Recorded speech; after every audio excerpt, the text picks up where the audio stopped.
Bonjour à tous, amis plaisanciers, passionnés par la mer et les bateaux. Eh ben écoutez, aujourd'hui une vidéo pour vous annoncer que c'est la fin de la saison, à quelque chose près, hein. Nous sommes au mois d'octobre et en Bretagne, par chez nous, le mois d'octobre en général signe l'arrivée des premiers coups de vent. Et je crois que ça commence déjà dès ce week-end d'ailleurs. Certains d'entre nous vont continuer à naviguer, et tant mieux pour eux, et je les envie d'ailleurs. Et peut-être que j'irai faire un tour à leur bord. Le bateau des autres, c'est sympa aussi. En faisant les entraînements d'hiver, par exemple, ça c'est quelque chose que je vous conseille. Ou alors, pour d'autres, ce sera en naviguant sur leur propre bateau, en allant pêcher un peu, parce qu'on peut pêcher aussi en arrière-saison. Pour moi qui navigue beaucoup en famille, avec ma femme et mes enfants, écoutez, pour le moment, je pense que ça va s'arrêter là. Les nuits se rallongent, on va dire, et les températures, elles baissent. Donc pour moi, c'est le moment de penser hivernage et de penser aussi travaux à faire pour cet hiver et préparation plus tard donc de la rentrée, on va dire. Mais on va commencer par l'hivernage. Donc ça va concerner ceux d'entre nous qui vont soit sortir leur bateau, l'amener au chantier, habitent très loin et de toute façon ils ne navigueront pas, ou d'autres qui, comme moi, je vais le laisser un flot. Alors je vais peut-être le laisser le sortir un mois ou deux sans doute parce que j'ai quelques travaux à faire, notamment j'ai une fuite au niveau des hublots, donc ça va falloir que je change complètement le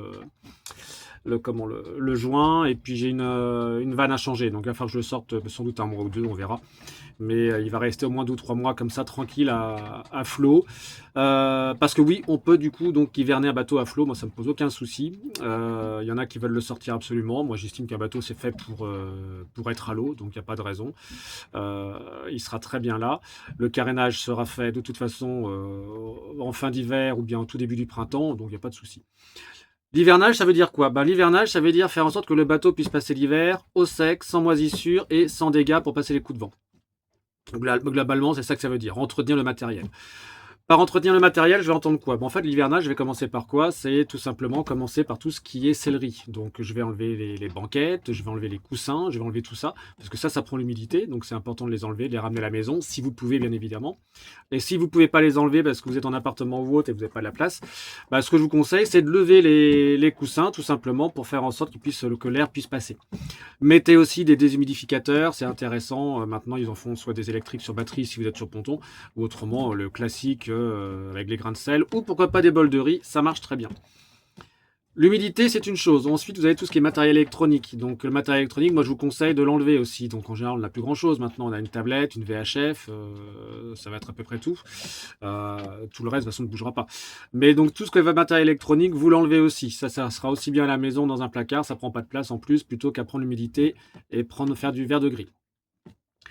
À l'intérieur, moi, je fais tout sortir, hein. C'est-à-dire que je sors les tables et les cartes, excusez-moi, je vide la table à cartes en fait, hein. Donc les cartes, les bouquins, tout ça, ça rentre à la maison. La vaisselle, la bouffe, la bouteille de rhum, ça rentre à la maison. La bouteille de rhum, elle sera bien au chaud à la maison et peut-être on s'en occupera. Tout ce qui est sellerie, donc j'ai parlé des banquettes, mais les draps, tout ça, c'est une évidence, hein, ça va avec. Tout ça aussi, ça rentre à la maison. Je garde en fait à l'intérieur du bateau que ce qui est sécurité, puisque du coup, je peux éventuellement naviguer, peut-être pour aller au ponton ou des choses comme ça. Donc je le garde quand même. Ce serait quand même dommage de tomber sur les affaires maritimes ce jour-là, même si je pense qu'en hiver, ils sont plus conciliants. Je vais garder aussi tout ce qui est bricolage, puisque je vais venir bricoler sur le bateau, mais tout le reste sort. Sachant que sur un bateau comme sur le mien, 8,50 m, on n'a pas non plus, quand on regarde bien, des tonnes de choses. Alors je sais que certains d'entre nous ont tendance à accumuler et à embarquer des choses comme s'ils partaient pendant 6 mois. Moi, je préfère être en mode un peu épuré, camping, et tout ce que je peux emporter, en fait, qu'on se faire en un seul voyage. Voire deux éventuellement, si comme là aujourd'hui, je suis en annexe et tout seul. Quand tout ça c'est fait, écoutez, il va falloir penser aussi donc au moteur. Le moteur, donc l'hiverné. Alors il y en a certains qui préconisent de l'entretenir, de faire la vidange, tout ça en hiver. D'autres plutôt à la sortie de l'hiver. Moi je suis plutôt partisan aussi de la sortie de l'hiver. Faire un entretien maintenant, je vois pas trop l'intérêt puisque l'huile va rester là. En plus il peut y faire très froid, enfin je vois pas trop l'intérêt. Par contre ce qui est super bien, et moi ça je le fais mais j'ai la chance d'habiter à côté, c'est pas le cas de tout le monde, c'est le bateau, le moteur, excusez-moi, je vais le faire tourner régulièrement l'hiver. Si je peux le finir au moins tous les 3 semaines ou au moins tous les mois, on va dire minimum, et pour le faire tourner 20 minutes, une demi-heure, ça c'est quand même un plus. Ça pour moi c'est le meilleur entretien. Hein, on m'a toujours dit, moi les mécanos m'ont toujours dit, l'entretien d'un moteur, c'est un moteur en bon état, c'est un moteur qui tourne. Donc faites-le tourner en hiver. Des fois c'est impressionnant parce que s'il a fait, enfin le mien est pas tout jeune, donc du coup si pendant un mois je suis pas venu et qu'il a fait froid, Il va faire pousser un petit peu dessus, mais il va démarrer au quart de tour après, il n'y a pas de souci. Donc l'entretien moteur, c'est surtout ça. Moi, je vais passer un coup de WD-40 dessus pour éviter le verre de grille et puis pareil l'humidité que ça aille dessus. Je le fais aussi sur les circuits électriques d'ailleurs. Je n'hésite pas. Moi, j'enlève le tableau électrique, je fais du WD-40 dedans. Ça évite le verre de grille là aussi, et j'ai jamais eu de contre-indication et j'ai jamais fait cramer quoi que ce soit. Donc faites-le comme ça. Le moteur, sinon, pour ceux qui n'auraient pas l'occasion de venir, ou même si vous revenez une fois par mois ou autre, ou alors encore mieux, encore pire, je veux dire, si vous êtes, enfin pire, façon de parler, si de toute façon vous êtes, le bateau est au sec et que de toute façon le moteur ne tournera pas, ce que je vous conseille, c'est un mécano qui m'avait donné cette solution-là, c'est vous mettez un chiffon dans la sortie des circuits de refroidissement de votre moteur. Vous mettez un chiffon. L'intérêt de ce chiffon, c'est d'éviter que l'humidité remonte et rentre dans le moteur. Donc ça, moi maintenant, je le fais systématiquement. Et là, pour le coup, je pense avoir vu une différence. Donc faites-le, un chiffon à mettre dans l'évacuation du circuit d'eau douce. Donc à l'extérieur, je parle hein, sur la coque. Donc voilà pour le moteur.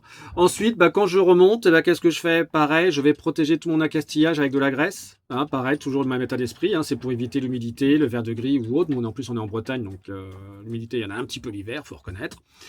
Et les voiles, évidemment, que je vais ranger. Donc je range la grand voile, je range le génois. Si possible, toujours pareil, si vous pouvez les ramener chez vous, c'est ce qu'il y a de mieux, dans un garage ou autre. Si vous n'avez pas de place, au moins les rentrer dans le bateau. Quand tout ça c'est fait, écoutez, moi il y a quelque chose que je fais, que je vais vous montrer tout à l'heure. Le bateau, je vais le bâcher et mettre des bouts partout pour que quand je revienne, il soit à défaut de ne pas être vert, puisqu'il sera un peu vert de toute façon, ça je le sais, mais de ne pas avoir trop de fientes, de mouettes et de goélands sur le bateau. Parce que ça, là par exemple, je vous montrerai tout à l'heure, je suis...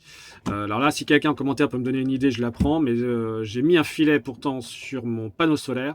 Les mouettes viennent quand même dessus, le panneau solaire est dégueulasse. Mais par contre, sur le reste du bateau, une bâche déboute en croisée comme ça, et les mouettes elles ne viennent pas. Et le voit surtout, donc ça veut dire que vous n'avez pas des mouettes qui viennent se flinguer sur le bateau, ça ferait un peu con quand même. Donc elles le voient, donc elles viennent même pas. Donc le bateau, pour là, je suis revenu, j'avais fait 15 jours que j'étais pas venu sur le bateau, il est nickel. Donc voilà, voilà les bases un peu d'hivernage. Alors je sais que souvent, quand on va sur des forums, quand on va vous regarder d'autres vidéos ou quand vous voyez certains articles, on vous fait des listes à rallonge de 50 points à vérifier, de plein de choses comme ça. Ouais, pour moi, l'hivernage, déjà, ça, c'est largement suffisant si vous faites déjà ça. C'est pas comme si vous partiez un an non plus. Donc, le bateau, si vous faites tout ça déjà, vous avez fait une bonne partie pour entretenir le bateau et conserver un bon entretien et un bon état du bateau. Ensuite, il y aura bien sûr à côté en parallèle donc tous les petits travaux à faire, mais ça j'imagine que vous avez déjà noté au fur et à mesure de la saison. Donc ça, moi pareil, je sais que par exemple j'ai quelques joints à refaire, que j'ai une vanne à changer, que j'ai un peu d'accastillage à changer, mais bon voilà, ça c'est quelque chose que j'ai noté. Et je trouve que moi le gros check-up à faire, c'est plutôt au début de saison, gros check-up. Moi je trouve que ça c'est plutôt pas mal, je le fais toujours comme ça. Ça me prend en même temps que le carénage, le bateau est sorti, donc je fais tout un check-up. Et on a quelques applications maintenant que je trouve pas mal. Il y a Ready4Sea qui nous permet de nous accompagner sur cette check-up qui est vraiment très bien fait. Et Elliott qui est pareil, qui fait, je crois, par un expert en plus maritime. Et moi j'utilise ces deux applications-là parce qu'elles sont un petit peu différentes. Je vous incite à les télécharger toutes les deux, vous verrez, elles n'ont pas tout à fait les mêmes fonctions. Et avec ces deux-là, en fait, vous pouvez avoir tout un suivi de vos bateaux et je trouve ça super top. Donc voilà, cette vidéo était un petit peu longue. Là, je vois que j'arrive à 8 minutes 45, donc je vais vous laisser passer à d'autres vidéos sur la chaîne, n'hésitez pas, évidemment, parce que je ne vous ai pas dit en début de vidéo, mais n'hésitez pas à vous abonner à la chaîne et à regarder toutes les autres vidéos, il y en a pas mal. Et puis écoutez, je vous dis à bientôt, allez, ciao!